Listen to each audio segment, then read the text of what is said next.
Hey everybody, and welcome to Notes from the Underground. This is a podcast for people who love Jesus but have some questions about Christianity. Here at Notes, we take a microscope to some of Christianity's thornier topics and people, using a progressive theological lens and a socio-historical approach to studying the Bible. So if that sounds like you, come on in and have a seat. But buckle up, it might get bumpy.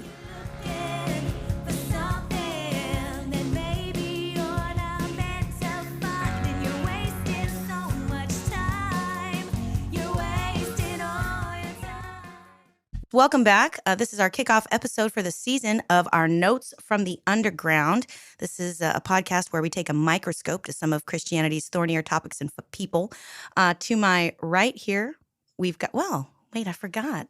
I'm your host, Tiziana Mom So Hard Severse. I'm still getting used to being in charge. Yeah, I find that hard to believe, and I don't think it'll last long. Yeah. Okay. Well, anywho, that's funny. Sorry, I just got it. It took me a second. Yeah. Tiziana, Mom So Hard Severse. I can't do my taglines if I'm introducing. How are you, Mom, so hard? How are my mom so How hard are your today? mom so hard today? Did you do your homework? I didn't, actually, for this one. No. Yeah.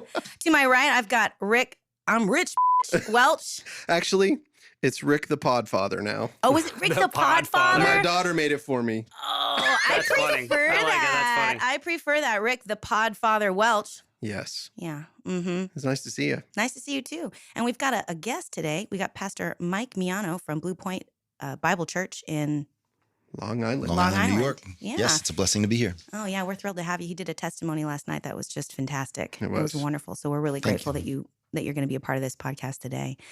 Well, Nope. Who's behind the glass? Oh, my great. See what I'm saying? The cat. Just screwing up left and right. Behind the glass, Rocket Man Andy Bishop. Hey, I'm playing with the cat with a Yes. string on a stick. You know, I was thinking about that yesterday when we were in here. So, like, Ralph, straight out of One of Compton, the Ralph R Hicks, names. right? Who Ralph is actually from Compton. Yep. I'm a mom. Sarita the Edgerton, that's her last name, plus she's sharp. Yep. We used to But- call her the Rita. Yeah. She didn't and like that then- one. Yeah. Billy Eye Candy, obvious. Obvious. So incredibly obvious. Obvious. He's so Yeah. hot. He's stacked, Oh, yeah. he's a big chunk of a man. Yeah, I know. In the But- good way. But how did Andy get Rocket Man and how did Cherry get the Annihilator? So Andy named Cherry. Okay. He was like, Oh, I 'cause- didn't know that. No, you did. If you go back and listen to it, Andy, what happens is Ralph says, we should call her Cherry Bomb. And he was like, yeah, we're not going to name her that thing. And then Billy said, Cherry Fine. He goes, no, I think the whole point is we need to give Cherry something different, like the Annihilator. Oh. And so she became the Annihilator because of you. Oh, no kidding. You know, I literally didn't know that. I just thought it was a funny because she's timid, you know, just to be like Cherry the Annihilator Lewis. But I guess that's what it was. But yeah, I didn't realize the word literally came from me. I honestly don't know why I called him Rocket Man. I don't know if Elton John had been on the radio and it's just in my brain, but I was just like, Andy, Rocket Man Bishop. And he's like, what? So great. I know. It's Yeah, so no, perfect. it is fine. I like it. Yeah. I get to make the noise, although sometimes I avoid it. But if he's in trouble, we call him Andrew Aaron Bishop. Oh, yeah. Yeah. Andrew, do you get in trouble the often? dingy bishop. I've said that. You know, I'll say Trouble. Mr. Andrew Aaron Bishop. He'll go, ooh, I'm in trouble. Yeah.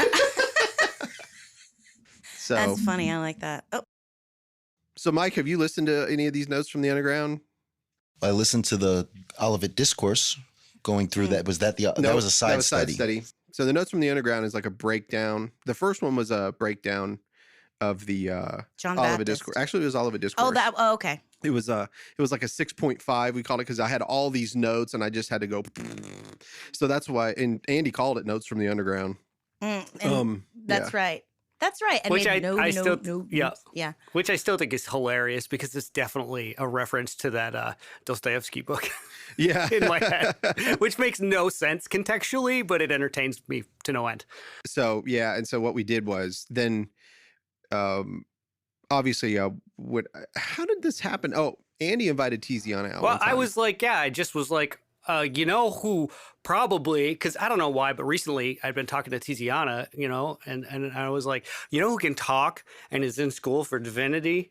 Yeah, I was like, probably this is a good fit. which is what I needed because guys, it gets like I get exhausted. I love to talk, obviously, and I love Right. to listen to myself talk, obviously. But- But there gets moments when I need a break, man.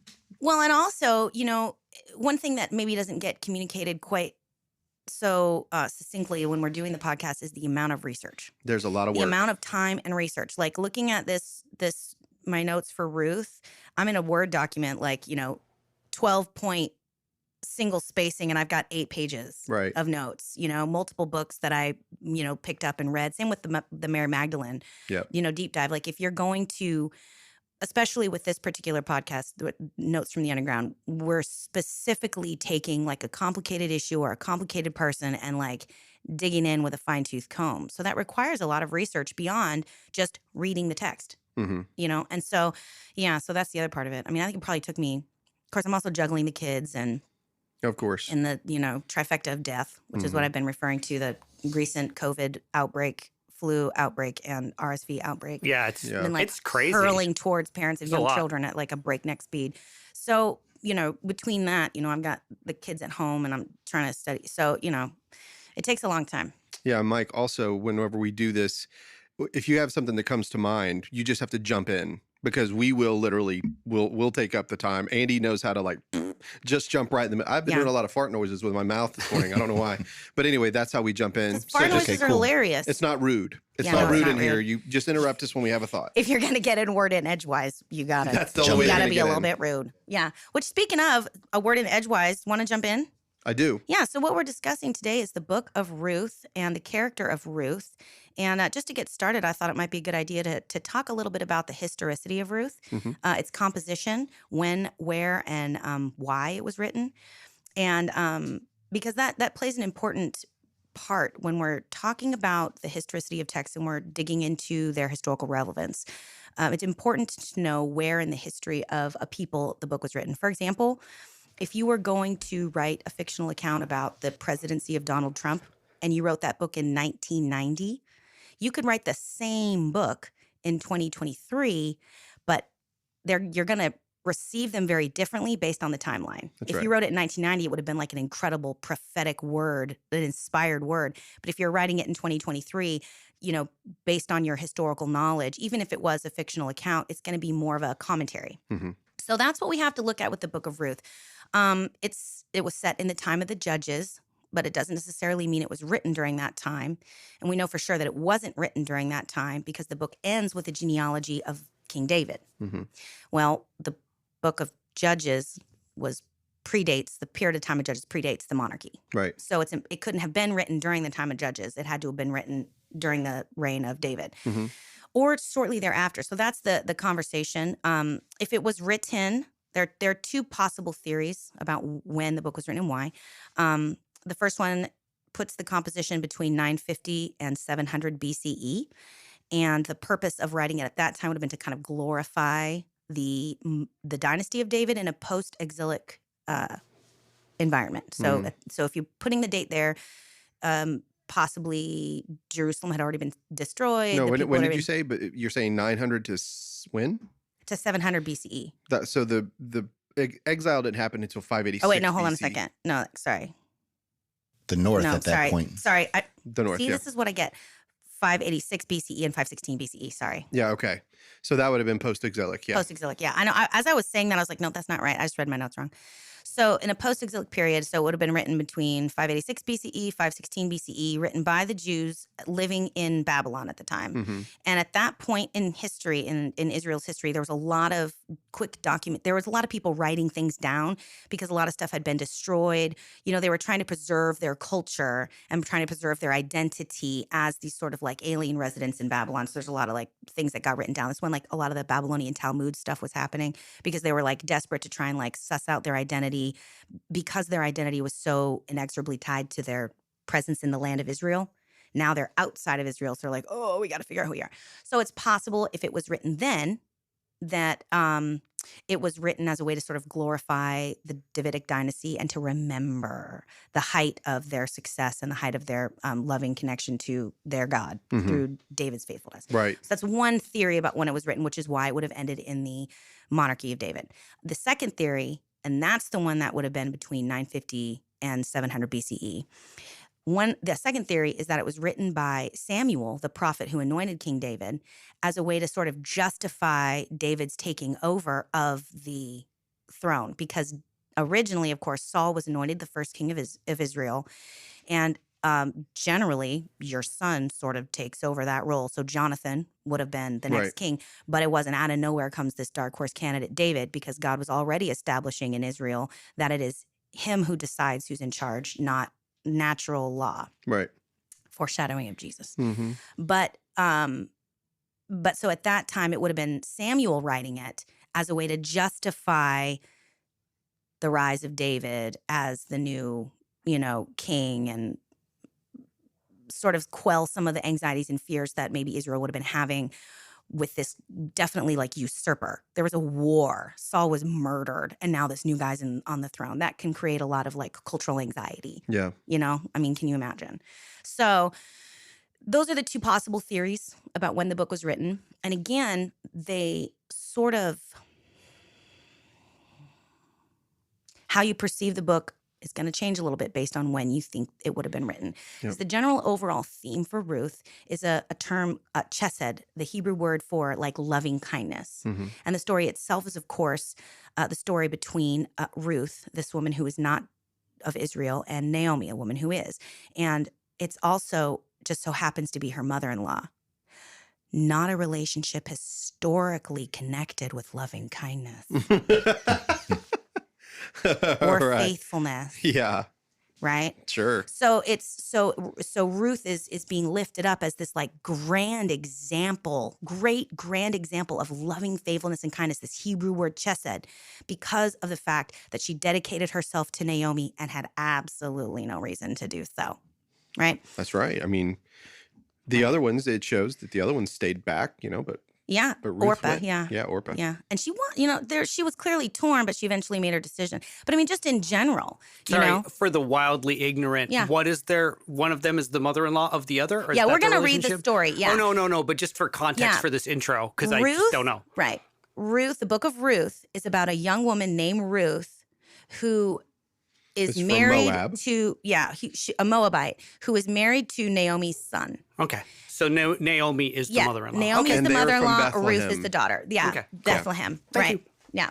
So as we kind of like dig through the book and as we kind of like think about it, it might just be useful to keep in mind, what exactly it is, how exactly loving faithfulness and how exactly that sort of faithful commitment, what exactly the context of that is. Was it designed to shore up the crumbling faith of a post-exiled people? And the book was written to keep them in mind that the loving faithfulness of God, as depicted in the relationship between Ruth and Naomi and how God provides for Naomi through Ruth, is that to sort of bolster their spirits, or is it designed to sort of justify David's reign? Because David spent a period of time chilling in Moab before he was king. And it's also possible that the book was written, and because there's a consistent and deep framing of Ruth as a Moabite. That never changes throughout the book. Nope. Yeah, I'm glad you mentioned that. If I might say, one other picture that I see coming through the book is the prophetic, that it's speaking to the bringing in of the Gentiles. Mm-hmm. But they couldn't have possibly known that at the time.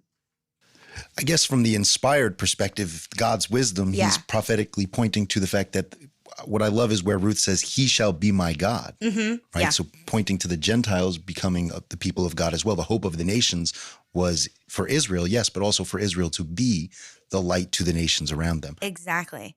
So we have those two concepts when it comes to looking at, the Bible, and we have the historical implication and the modern day application. That's what my pastor, Joseph Hackett, always says. And so that is like the more modern day application and the inclusion of the Gentiles in the story. At the time, if it was written by Samuel too, because David is, it's a glorification of David's line and also from Bethlehem and designed to show God's favor of this family line over the family line of Saul.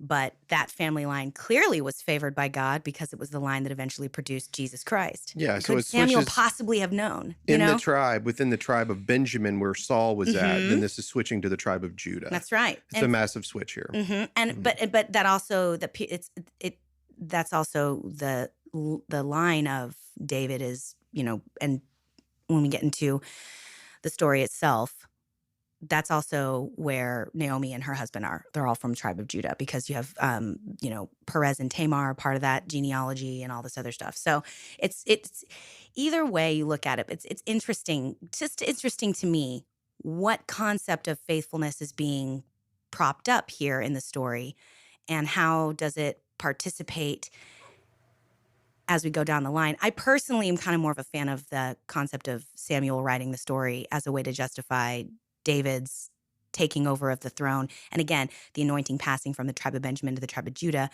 just because of my own belief in Jesus. Mm-hmm. And so I tend to prefer that storyline versus it being, a way to make sure that the identity of the Israelites was solidified and reinforced and reaffirmed even while they were in exile. That's just me. But, it's important to know there's either possible interpretation. We don't know which one it is, but, it's important to remember, because some people might prefer the post-exilic theory. Yeah. That the story was written or recorded at that time to sort of like remind these people of who they were, and don't lose sight of your identity even though we're in this foreign land. I mean, take whichever one matters to your spirit, because it's not a salvation issue, but you have a choice. Yeah. I mean, I think that, and I'm more of a modern person. I might be leaning sort of where you were, Mike, with that, thinking, because I'm looking at it as in where it fits in the whole. And so of course it's easy for us on the opposite side of this. We have Christ and we understand it, but just to be able to look at the genealogy of the most holy man that ever lived, and to see a Gentile woman in it. Not just a Gentile, y'all, a Moabite. A Moabite. Let's get it. Speaking of. I'm just saying I'm coming from a modern perspective. But that's exactly, and again, that's why I like that read too. Yep. I like the idea. And plus, that's something that we know from previous podcasts we were talking about.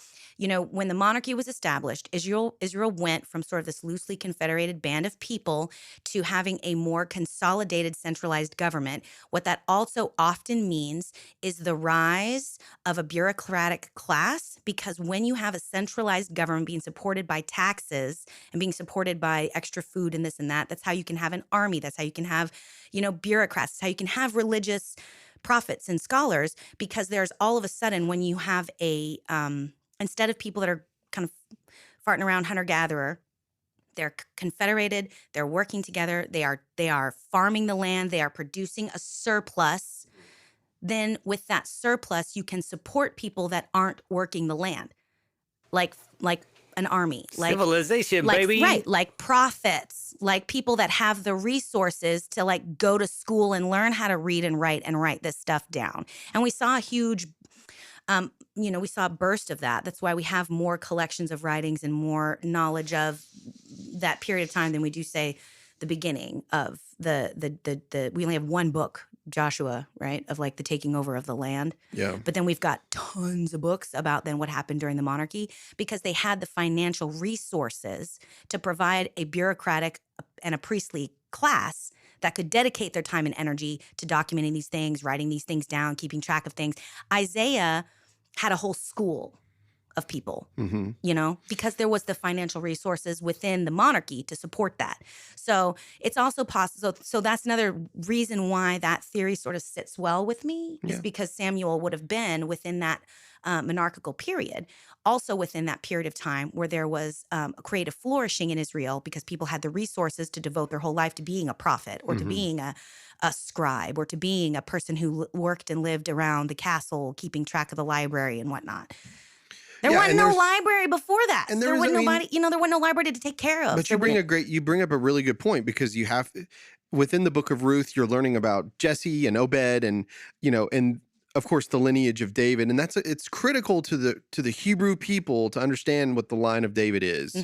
That's why it made the cut for the canon. It made it. There were other books that were written that didn't make the cut. That one did. Isn't that interesting? It always fascinates me how God worked that out, because Ruth, by all accounts, is kind of like an odd duck. Yep. It's this pastoral romance novel kind of crammed into this, in the middle of this like history and prophetic writings. Then all of a sudden you got the book of Ruth. It's just this gorgeous, sweet little, like romance vignette. It feels to me like and we're going to get into it. Ruth always reminds me of, I know this is going to sound silly, but kind of like the Exodus. Whenever you hear at the end of Genesis that the people, the tribe of Israel, had to go because of the famine, they had to leave and they had to go down to Egypt, which is where the food was. And Joseph was placed there by God's providence to be a leader and to help his family. So there they are. And then the Exodus is taking them out of that and going back home. And that's really what we're seeing in Ruth, is that they're in the house of bread. They're in Bethlehem. This is going to be, this is the place. This is where David's from. This is where the Christ is going to be from. Like, it's Bethlehem, and there's a famine. Yeah. Well, so let's dive in. Let's read the first part of Ruth, and then we can start talking. Who has their Bible out? This person over here, speaking of, I forgot my Bible like an absolute noob, like a total amateur. Mike could read it. He's got he's got that voice. He's got that silk. That, hey everybody. Yeah. Thanks. What would you like me to read? Let's read the first 3 verses. Okay. Now it came about in the days when the judges governed that there was a famine in the land, and a certain man of Bethlehem in Judah went to sojourn in the land of Moab with his wife and his 2 sons. And the name of the man was Elimelech. Elimelech, yeah. Elimelech. Oh, sorry. It's not a name you say often, That's funny. Yeah. And the name of his wife Naomi, and the names of his 2 sons were Mahlon and Chilion, Epathrites of Bethlehem in Judah. Now they entered the land of Moab, and they remained there. Then Elimelech, Naomi's husband, died, and she was left with her 2 sons. Yeah. What version are you reading from? NASB. Okay, I'm going to get it. Okay. Yeah. Perfect. So this is another thing when it comes to like the historicity of the account and whether or not it's literal or allegorical. Historicity, how does that differ from just saying historical? Or is it just kind of a little more precise? It's maybe a little more precise because it has to do with how the particular piece of art or the thing that we're looking at specifically sits within history as a thing. So historical is like, so the grand theme. It's about this particular... how it, specifically how it works in context, not just what it says. Yeah, how they interact. Okay, yeah. Cool. What's really, I did a little bit of side research too, because there's also some debate about it's historical authenticity. Yeah. It's a combination. That's what it means. Okay. Yeah. Okay. Yeah. Thank you. Thank you. The Googles.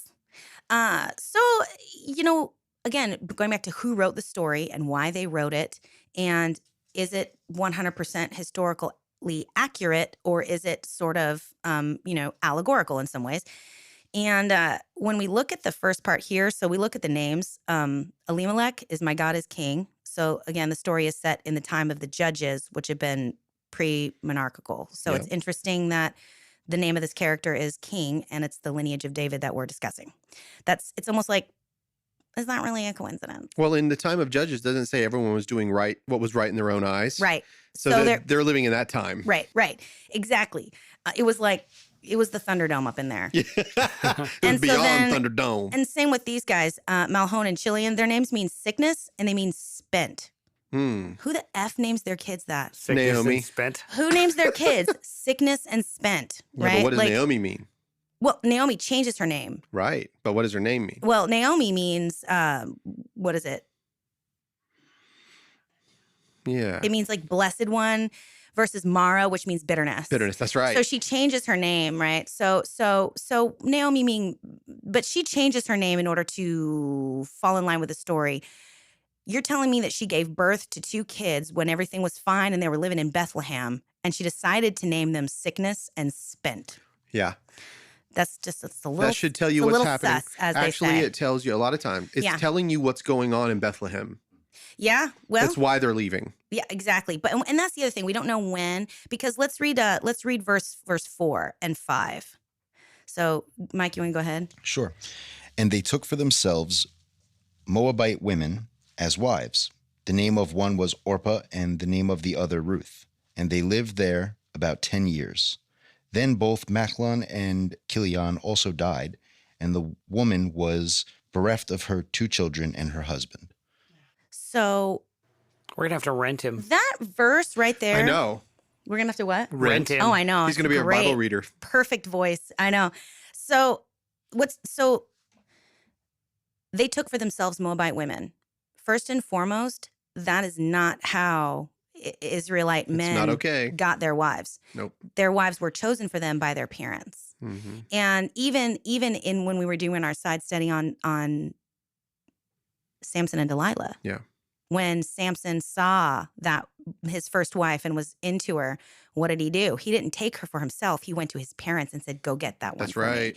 So we're already finding ourselves in a conundrum and in a very unusual period of time in the history of Israel.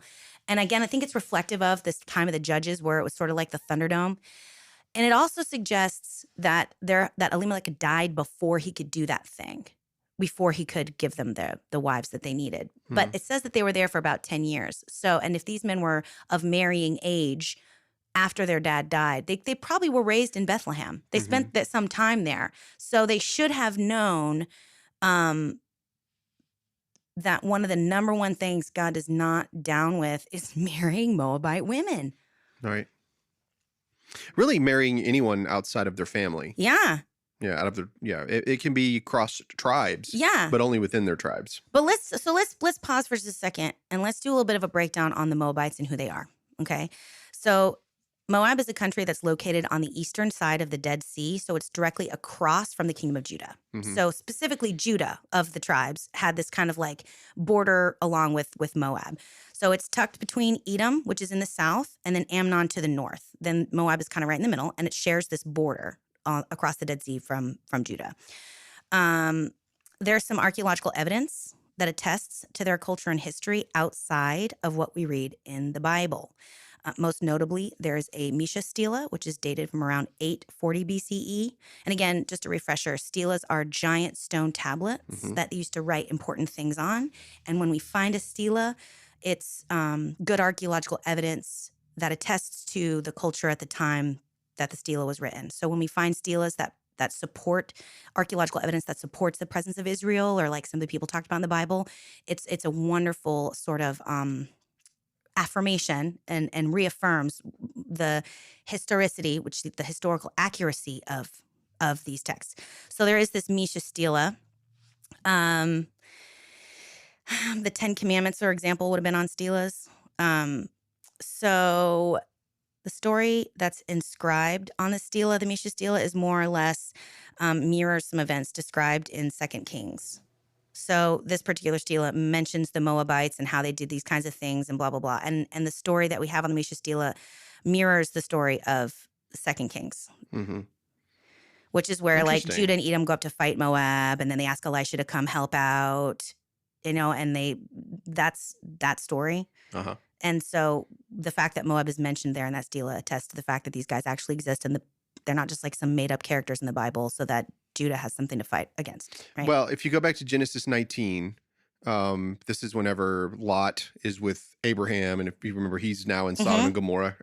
Are you going to get into that? I am. I'm not going to jump into that. No, but that's what's next. You were next. just talking about who this person is real. Yeah. So it was just kind of like when just to be, because what we're going to jump into with the Genesis story, that's sort of Israel's version of Moab. And so we're going to have to remember that people do have cultural biases.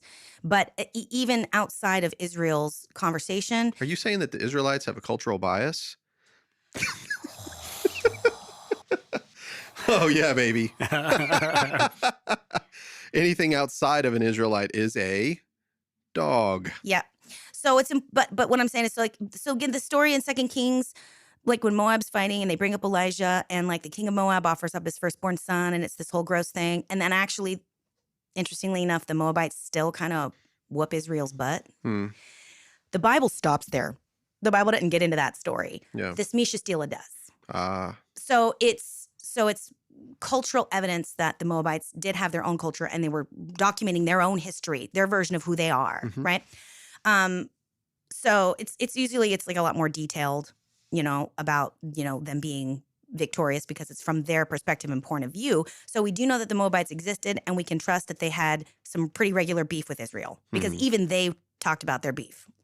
For something to be important enough to be inscribed in stone like that. Yeah, this wasn't just paper. This was Yeah, so this took a minute. right, this did took a minute. Okay, so Moab's beef with Israel was as significant to Moab as Israel's beef with Moab was to Israel. Does that make sense? Yeah, of course. Everybody got beef, and everybody know about it, and everybody writing down about it. Mm-hmm. Okay, so now we jump into when we first meet Moab, and we first meet the Moabites, and Israel's version of who they are and where they came from, because that happens way back in Genesis.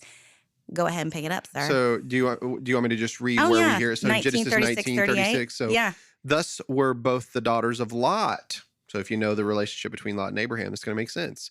With child by their father, and the firstborn bare a son and called his name Moab, the same as the father of the Moabites unto this day. And the younger, she also bare a son and called his name Ben-Ammi or Ben-Ami, I don't know how to say it, the same as the father of the children of Ammon unto this day. Yeah. So is that true? Is that historically accurate? You know, that the entire nation of people is born out of an incestuous relationship between Lot and his daughter? Or is that just sort of Israel's way of saying they're talking shit? You know, I don't know, because we don't know, but Israel is acknowledging that there is a familial bond between them and Moab. Mm-hmm. But they're doing so in the way that you would that sort of like piece of shit uncle that lives in a van down by the river. Yes. That's what they're doing. Yeah. Because there is this, they do have sort of a bond. A lot of these ancient cultures that were like living in Levant at that period of time, they did. They intermarried, even though they weren't supposed to, but they did. So they had these kind of cross-cultural ties. So this is Israel's way of sort of like begrudgingly acknowledging we have some kind of blood with these people, but they're gross Mm-hmm. and ew. Yeah. That's what they're doing with that whole story. The relationship was with God and Abraham. Yeah. And Lot and Abraham. Abraham loved Lot. Abraham went to a lot of risk to try to save his nephew. He loved him. And they are his people, but there was always going to be some strife between Abraham and Lot. And, you know, whenever all of them you remember the story, but they were having problems. And so he says, well, look at what you want, you know? And so there goes Lot. He leaves and goes to Sodom and Gomorrah. But the whole point, exactly. And Abraham is like, oh man, like they're in trouble. And so Abraham goes to lengths to save, you know, them. And he does. But the reality is that the relationship, like we talked about in here, Andy, Abraham and God, they had this unique relationship. And that's what the Israelites want you to know, is that he is a special case. They also have a particular reason for making Moab and Edom look the way that they did with this beginning. And so both acknowledging that there's relationship, but also saying they suck. The reason that Israel would want to like record it that way is because of a very specific incident that happened in Numbers whenever Moses and the Israelites first are expelled from Egypt and are making their journey into the promised land. And this comes from Numbers. So there's this period of time where Israel asks for passage through the land. And Moses refers to them, this is in Numbers 20:14. Yep. Moses refers to them as brothers and says, let us pass through your land on our way to where we're going. And they were like, no, we're not going to help you. And so Moses himself said, we're brothers, again, acknowledging there's a familial bond because of Lot, but because they didn't let him pass through. Yeah, so we can look it up. It's Numbers 20:14. Okay. You want me to read it? Yeah. And Moses sent messengers from Kadesh unto the king of Edom. Thus saith thy brother Israel, thou knowest all the travail that hath befallen us, how our fathers went down into Egypt, and we have dwelt in Egypt a long time, and the Egyptians vexed us and our fathers. And when we cried unto the Lord, he heard our voice, and sent an angel, and hath brought us forth out of Egypt. And behold, we are in Kadesh, a city in the uttermost of thy border. Let us pass, I pray thee, through thy country. We will not pass through the fields, or through the vineyards, neither will we drink of the water of the wells, and we will go by the king's highway. We will not turn to the right hand nor to the left until we have passed thy borders. And Edom said unto him, thou shalt not pass by me, right, lest I come out against thee with the sword. Right. Yeah. So then they go to the king of the Amorites, who's also like, no soup for you. No soup for you. And then they get into this big brawl and Israel wins. And when Israel wins, then they take over the land of the Amorites, which is what puts them in direct conflict with Moab. So what's going on there is, hey, let us pass through. We're not going to do anything wrong. We're not going to touch your fields. We're not going to do anything. Yeah. Just help us out. And they're like, no. So he was like, all right, well, we'll just take all the things that you have. Yeah, right. So he goes to the Amorites next, and they say the same thing. And so then they're just like, all right, bruh, now you're going to get it. So they get in a big fight. when they take over that land, that's what puts them in conflict with Moab because they share that border. Yep. And that is when we find the whole story of the king of Moab hiring Balaam, son of Beor, to come and curse the Israelites. That's where all that comes into play. And we actually have stelas that attest to Balaam, son of Beor. There's other archaeological evidences that describe the same kind of guy, and then he was basically just a prophet for hire. He was a Gentile prophet. Yeah, and he was a conduit for multiple gods, and so the fact that he was already constructed to be that conduit. Fascinating, by the way. Yeah, so the fact that Hashem was just like, excuse me, get out the way, y'all. Let me show you who's in charge here. You know what I mean? Because he'd been hired and given money to become this conduit to offer this curse, and all he could do was bless Israel. Bro, that ass tried to save him. Hey, listen, I know many a man been saved by some ass. Oh, did you not know you have a pastor in here? You know what? He's laughing. He's just not one of those out. He's not one of those loud laughers. He's That's over right, I there. am He's been in the laughing. clink. None of this is new to him. That's right. That's right. Oh, jeez. The humor, sometimes it gets us in trouble. Yeah. Well, and also I'm particularly upset. Not upset, but like I feel an enormous amount of responsibility now that I know we have 12-year-olds listening. Oh, I know. That I have to, but I'm like, oh man. Just so you understand, 12-year-olds, there's been a lot of people saved by them. In this case. When a man loves a woman, right? Like, yeah. I mean, he puts warnings. To be fair, Rick does put warnings on. Yeah. We have explicit episodes. content. Yeah, we have explicit content. In all reality, guys, we were just talking about a donkey that actually God opened his mouth and he saved a man. He was saving a man's life. And that's all we're trying to do for you. So just don't listen to our humor. So we have this relationship between Moab and Edom and the Ammonites and the Israelites, right? We have all this conflict, which is what then leads up to Deuteronomy 23:3. Mm-hmm. I have that written down, but you want to go ahead and read it? You want to read it? So Deuteronomy 23:3, and again, so Genesis, Exodus, Leviticus, Numbers, Deuteronomy, Joshua, Judges, Ruth, right? So Moses is leading through the wilderness, and he's trying to figure out how to get through. All these people are like, no, get out of here. Another fart noise. Fights ensue. Territory is taken. Animosities arise.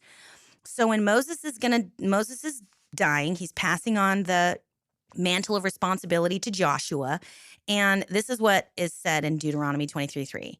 No Ammonite or Moabite shall be admitted to the assembly of the Lord, even to the 10th generation. None of their descendants shall be admitted to the assembly of the Lord, because they did not meet you with food and water on your journey out of Egypt, and because they hired against you Balaam, son of Beor, from Pethor of Mesopotamia to curse you. Yep. The time of the judges was not 10 generations. Mm-hmm. Yeah, so what's happening? Interesting. It's special. There's always that moment of special. There's always, this is the rule, except if you break it in this particular way, right? God can break it. Right. So, but the people can't. Right. It's very, very interesting. You know what we're talking about, Mike? There's not 10 generations from the time that we're speaking until the time of Ruth. But you heard what they just said. You won't be accepted into the assembly of the Lord. So you're getting ready to hear a story where it's quite the opposite of that. Yeah. So here we have Elimelech, and we have Naomi, and we have the two sons whose names, Malchon and Chilion, right? Yep.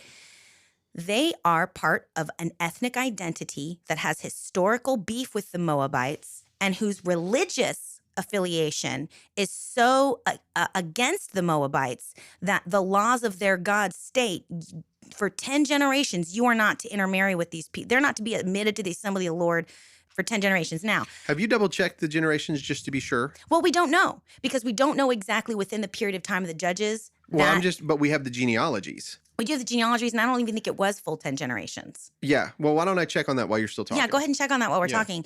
But it's just some random, like, in the time of the judges. And so the theory being, I mean, 10 generations is a long time. If you think of a generation at that time was 40 years. So 40 times 10 is 400. Yeah. Well, conceivably 20 still, but so at least 20. What's 20 by 10? Yeah. That's a dead minimum, right? They say that the 40 is based on It's a biblical generation is 40. Yeah, because they'd wandered through the desert for 40 years until that entire generation, quote unquote, had died out, and then the next generation was able to take it over. All right. So when we hear generation in the Bible, we often tend to assume it's a shorthand for 40 years. So whenever Jesus said, "This generation shall not pass away," was it 40 years or 2,000? Okay, I'm backing off. Back to you. Right. Sneak that preterism in anywhere you can. I'll just stick it right in there, pal. Just any kind of crap. Anyway, sorry. But no, that's what I'm saying. So generally we say 40 years. So I don't think it was 400 years between the time that Joshua and the Israelites entered in and the establishment of the monarchy under Saul. Mm-hmm. I don't think it was. Okay. But you know what? What I think doesn't matter. That's why we go to the text. That's true. But even so first of all, Deuteronomy's like, not even to the 10th generation. But then when God tells them to go up and take the land, it says very specifically, and do not marry any of these people. Do not do it. Do not give your sons, do not give your daughters in marriage to their sons, and do not take their daughters in marriage to yourself, which is why way off base and way later, Ezra, when they're reestablishing the temple after the exile's over, at the end of Ezra makes all these Israelites put away all their foreign wives and all their children, which is an effed up thing to do in my personal opinion. Because those children and those women didn't have anything to do with it. So there's also some people kind of theorizing that this story and Ruth's Moabite identity is so hammered home because it's in a critique of Ezra doing that. Because yes, God said don't marry, but then here you have lots of opportunities where people married in do the right thing. It's complicated. Yeah, I think that's one of the conundrums I have is that earlier in Deuteronomy 4, God tells them that the reason I gave you the laws and statutes is so that you would be a light to the nations around you and you would cause them to look to me and say, you know, what God has loved people so much that he would cause himself to be so near to his people. So I see that. And then as I read through the book of Judges, the theme that I constantly pick up is these people began to do what was right in their own eyes. So as you said before, where God can, do what he wants to do, what he's trying to teach his people is you're not going to do it your way. Mm-hmm. He does want to affect the nations around them. Mm-hmm. However, it's not going to be by you going over there and picking your wives and deciding to violate the covenant. And I know I'm not the only one that's frustrated every time I read these stories where it's God told them not to make covenants with these people, not to get married into these families. But again, we see this sort of other picture where he did want to have an effect. Mm-hmm. And at this point, again, I think there's a maturity story happening here where he's saying, listen, you're a child. I need you to listen and I need you to understand why I gave you this covenant and you will affect the nations around you. Here you see they're sort of jumping the gun and they're going and doing things their own way. Mm-hmm. And trying to affect the nations around them. I like how you said maturity story because that's kind of like what Andy and I went through in our conversation was about how Israel is learning about God. It's a maturing. They're actually maturing through time about who the God of the Bible is. I find that, fascinating way to look at that story. I do. And the Bible actually says it within itself, that like he said, using the word maturing or you're growing. Like we talk about Jesus growing in wisdom and stature. Like this is what's happening, and this story in Ruth is doing the same thing, Sorry to interrupt you. So just go right back to where you were. But no, that's where I'm at. Go ahead. No, I was just saying that you're learning a lot about who the Moabites were mm-hmm. in relationship to this people that's maturing in God. And you see the havoc that comes from these relationships that they create, with themselves, with these other nations and the things that they do. But God always has a way of bringing it back to him. Like there's always, even if it's one. Yeah. And it could be a little Moabite girl. No. Wasn't that romantic? It was. But that's all go back to like my personal, the lens that I read the Bible through, which is as a woman. And mm-hmm. whenever I see God going out of his way to care for women who are historically so vulnerable, especially in this period of time, and that's when we talk about like whenever God gives a barren woman a baby, which happens all of the time. Yes. All of the most important men are born from these barren women. It's because it's the men are just being born of a barren woman is meant to invoke the utter hopelessness of a woman who was barren because she would have no one to care for her in old age. And this is like before health insurance. Yeah. Okay. This is before modern medicine. Yeah. This is when if you had a sore tooth, you just yanked it out. Yeah, like we talked about, you know, Yeah. with the sun. If you don't have If the you sun, don't what are you have going to a live with? son, if you don't have a son, you What's- are guaranteed a terrible old age that is Yes. rife with starving and cold. And so Or moving into sex work or whatever it takes to moving into sex survive. work, right, exactly. Yeah. And so when God gives a barren woman a baby, it is meant to invoke the utter hopelessness and then how deeply you feel when God rescues you, when that is your level of hopelessness. Yeah, and I don't mean to take us off course, but it's like whenever Jesus reached his hand over onto the widow of Nain's son and touched her because she was the widow of Nain and only had one son and he was dead. He touched the son and Yeah. healed that whole family just by doing that one act. It's amazing. God always finds a way. Yeah. So again, we have Ruth, you know, the story Yes. of this woman. So, all right. I think we're good. I think we've sussed out her nature because that's like, I'm new. I'm new here. Yeah. okay? I'm new here. So I keep like looking back to my notes too. And then You've like been here forgetting- months. You've been here forgetting months. where You're we're not new anymore. I know I'm not. Well, but this is a complicated Bible study. And so I'm Is that a good place to end your first part or? yeah, because now we're going to jump into chapter 2 because that's essentially the end of chapter 1, right? We both of no, it's not. What am I talking about? No, we're nowhere near We're the nowhere end of near it. the end of chapter 1. That's the end of the introduction. Yeah. You know, to the whole story itself and like what's going to happen now. Mhm. So yeah, so maybe that's a good place to end, and I can, spend some more time, maybe prep a little more before our next one. What was that joke? Instead of What was that scrambling to get joke? 2 kids in the car to daycare There- before I get all the way down here. There was a You know? joke. There was a joke that what would Boaz have been if he'd never been married? Oh, you told me this. It was Cherry that told us that. Ruthless.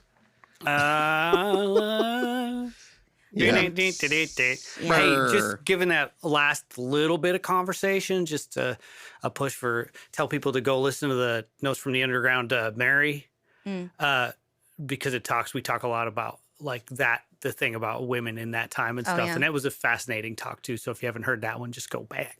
Yeah. Mary Magdalene study. Very good stuff. All right, folks. Yeah, well, let's call it. And hope you enjoyed this episode. And we'll see you next time on the Burros of Berea. Yeah. Peace out. Woo! Cool.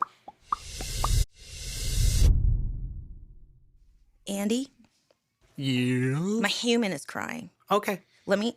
You Sorry. can pause it. Yeah. I'll Do be you right want to bring her in here? You could put her in the couch. In No, here if you she's want. just her passy fell out. She was in Okay. the middle of falling asleep. So let me go put the pacifier back in my human's mouth. My humans. I'm going to borrow that. Yeah. You'll have your a very own fresh one too. Yeah. A I very see fresh human. Very fresh human. on Instagram they have these memes where it's I made these humans, and they usually have like the funny video of the kids running around being crazy or strange, and the little slogan underneath the video will be, "These are my humans." This is what I'm responsible for. I just think that's neat. That's funny. I haven't seen that one. Yeah, although I'm used to people with the same sort of sense of humor that's very like my human. You know what I mean? That's funny. She won't be like, I told her she could put him in the right here on the couch, Yeah. but she doesn't. I don't know. She feels like that might be an imposition or something, I think. She might be worried about the animals too. Well, that's true.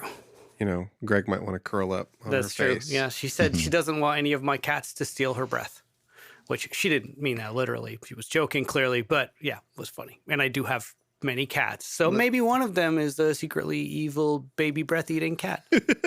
Could happen. They will curl up on a baby's face. It's incredibly warm and inviting. I know I had cats and kids, but they never, my daughter now, she's got like 8 cats. She loves cats. Mhm. She's a total cat That's more person. than me. That's crazy. You only have one, right? One cat? No, we have 5. You have 5 cats? Yeah. Just Greg's the only one that, they're all indoor cats, and Greg's the one I walk, and he comes to work with me too. Also because he's kind of like, he's young and he's a lot of energy, so it kind of gives the other cats a break. Yeah. And I am a cat person, so I like having a cat around. Yeah. So I like bringing him to work. That's right. My mom at one point had 28 cats. Really? Wow. How she tolerates Now have I a think new she's winner. down to 14. We have a new winner. It's nothing. Tiziana's like, what are you talking? What? I had 4. Now I have 2, unfortunately. Cats? 2 passed, yeah. Well, two's a good number. 2 to 3, maybe 5 is too many. Yes, absolutely. Andy, can you play back what she was saying? Yep. As Associated Press wrote an article about, over 104,000 parents were out of work due to childcare issues, because for those of us with young children in the daycare system, I wrote a blog post about this. We are just like dodging diseases like some kind of live action version of Frogger. It is like COVID. It's the souped up version of RSV that's just literally putting children in the hospital. The pediatric ward at Mission Hospital here in Buncombe County was completely full. There were no more beds because that's how many children were sick, either with COVID, the flu, or RSV. And it was the holiday season and cold season all happened at the same time. Y'all, I have a 2-month-old. She will die. Yeah, right. That's right. So it was like, do you know what I'm saying? It was like the Hunger Games in my house. Do you know? Like, what are we dodging and you don't know? So so anything at a moment's notice just gets shut down with me because I have to stay at home with 2 kids. And so I haven't really been able to invest in this the way that I wanted to. So I can come in here when Aurora's in daycare, for a couple of hours, and then I got to get back to it. And so I'm like juggling the 2 kids. Aurora went back to daycare the first time yesterday. I picked up a shift at the gym working in the daycare to try and make money. I'm like doing all this stuff, and I get home and I've got 1 hour, and I'm like, okay, Lord, I'm going to finish reading this book. I'm at 40%. Right. I've watched this I'm going to write my questions down. And the Lord was like, Tiziana, shh.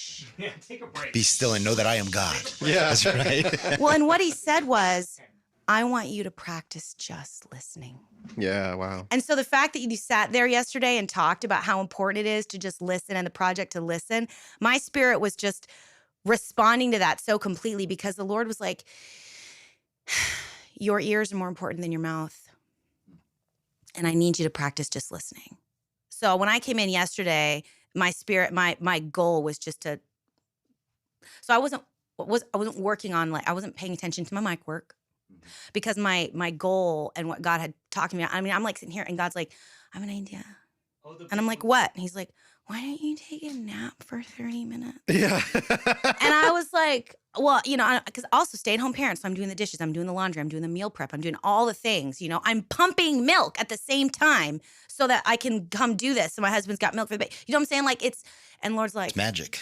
yeah. And God was like, I want you to take a nap. Yeah. Wow. Yeah. And I was like, okay. Well, and that's why we said, what will happen in here sometimes is we'll have a moment. Sometimes it feels dry, and then sometimes it gets really warm. You'll feel the warmth in here. It feels like the Spirit's moving and things are happening. And I was watching that. And so we were and even Andy's recognizing the fact of what's going on. And we were just like, yeah, we're not going to talk about mic work right now because it does not matter. I don't even care if the recording didn't work. What matters is what's happening between us, not the recording. And that was a blessing, by the way. Thank you. It encouraged me. If you only knew. I carried it through the night. And I even told my wife, I said, I have a lot to praise God for. And it was cool. So thank you. Ask for a family and you got one. And that's just kind of what impressed me about your story. Because when you have a relationship with God that, you've been documenting, so many people, I think their conceptualization of God is so built into their national identity or their this or that they're not paying attention to it, even if they are saved. And even though if it is producing fruit, when you're lukewarm, you're not paying attention. Sure. And so the miracle of being on fire isn't just that you are telling everybody else what to do. You become intimately aware of the miracles that are happening every day in your own life. And so it was just, reading your book and then listening to your testimony last night, that it touched my heart, that I was like, what a miracle that God has worked for this man to give him the deepest desires of his heart. It was just beautiful for me. So he's still doing it. Isn't that He's wonderful? Still doing it, I'll tell you. Yeah. And you're about to have a little baby. I'm telling you. Do you know what you're beautiful. having? A girl. I got 2. Yeah. That's fun. That's awesome. Challenging. I don't even know where to begin with that, but it'll be a blessing. 28 kids. What did you say? I have 28 kids. Headphones. Yeah, let's get rolling. Yeah. Oh, we're rolling. Are we Okay. rolling already? Yeah, we got. It's good fodder. It's good fodder for All the right, end. well, let me turn on. Let me load up my pewter here and get at my notes. Are we going to do the Ruth first? You Well, want what do you want to do Well, first? I say let's take advantage of the fact that your baby's chill. Yeah. So let's let you focus on what you've got going on. I think that's wise. And then if you can't do the other because the baby is too much, then we'll still be able to get the second part. Sound good? Yes, that sounds good. Which means I don't have to run this baby. She's got it under control. I'm going to open up my notes so that I have my notes, and then I have to actually get on the interwebs and load up a version of the Bible because I forgot my Bible, gentlemen. No. I have a green one in the room your daughter's in. That was gifted to me. Andy has a Bible. Yes, I know. Bible. Karen gave it to you. Sent it to you. I know that's what a powerhouse, man. I know, man. Right? Yeah, and you know what? You were right last night. The book I read in the 6th grade was No Compromise. It was the Keith Green story. No Compromise. Yeah, I got it wrong. And so when you said that, I was like, oh, maybe that was the name. But, yeah. I read that book in the 6th grade. I'm obsessed with Keith Green. I have a whole playlist on Spotify of Keith Green songs. He's by far my most favorite. He is and his life story, too. You talk about somebody who thought he was a washed-up has-been by the time he was 17. Because he was in line to be the next big thing, and then Donny Osmond showed up and kicked him down. That's right. And so he was, using drugs and just, When he wrote The Prodigal Son Suite, he was an unbeliever. Stop your mouth. That I can't listen to that it will be played at my funeral. Oh, I got goosebumps on my body. I don't know, Mike, I don't know if you're familiar with Keith Green as a Christian artist in the 1970s. I feel like Shane Claiborne, he wrote a book called The Irresistible Revolution, and he explained a little bit about Keith Green. That's probably the limited knowledge that I have. When he sings The Prodigal Son Suite, that will be played at my funeral. Yeah. Because it describes all of us, really. But we know what the parable, of the prodigal son is. I call it the parable of the ungrateful sons, because both of them are ungrateful. And the father is the one, that's the one that's the loving one of all of them. But my favorite part is when Keith says, when I was near home inside of the house, he's looking at his home. He's coming back from being in that far land and just eating the husks, of what the sows were eating. Oh my gosh. And he sees the home. And then his father looks out and he sees him, and it says, I'm going to cry. I got to calm down. He says, and he ran. Mm-hmm. And he fell on my neck and he kissed me. And when Keith Green sings that, when he's like, my son's alive, he just the dad singing He was that. an unbeliever when he wrote that song. That is insane. And then he gets radically saved, and then the song meaning, he gets it. It's one of the most powerful testimonies. My son was dead. Oh my gosh. Yes. That one and the Easter song, that one gets me. Hear the bells ringing, they're singing that you can be born again. But the way the music is constructed as well, and when all the he first sings, that's just him and the piano. He was an incredible pianist. We always do this. I know, man. It's just we're spiraling out into God knows but where. we connect to music, though. You and I. Oh yeah. I was about we to send stop each other's you guys. songs. We can't. I was like, this is interesting. I'm going to let it roll for a minute. Rein it in. But... Yeah. Rein it in. Rein it in. We'll talk about it some other day. Yeah. Maybe we'll do a thing about Keith Green. We should, and then play his music. Yeah. Oh, golly gracious. You know Song for Josiah? That song, and then he died. I know. It was almost prophetic, And when he sings that, I got goosebumps. When he says that one thing, he's like, for a sister, God gave me your mother. Yeah, Dylan and I talk about that a lot. Oh, my son, I am only your brother. Yes. Ugh. Yeah. For a sister, God gave me your mother. Yeah. But there was a mother so long ago. And here's me doing just that. Yeah, get it together. Yeah. Like the I will father. say this. Yeah. I wrote a song. I put it on YouTube. I wrote a song for my daughter, a lullaby, because I was like, how do I, especially in the tumultuous social and racial atmosphere of 2020 and 2021, how do I write a lullaby? How do I write a song for my daughter that encapsulates the complicated journey that she is destined to have, despite her whiteness, and how much more complicated it is for her cohorts of color, because we have these stories where we're like, oh, if you just do the right thing, then everything good's going to happen for you.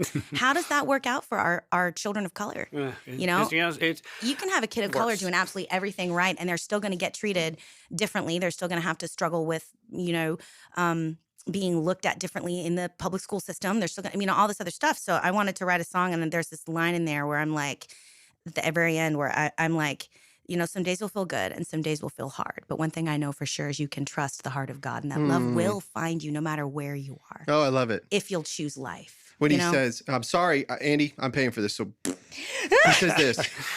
Listen, Father, I've sinned. Heaven's ashamed.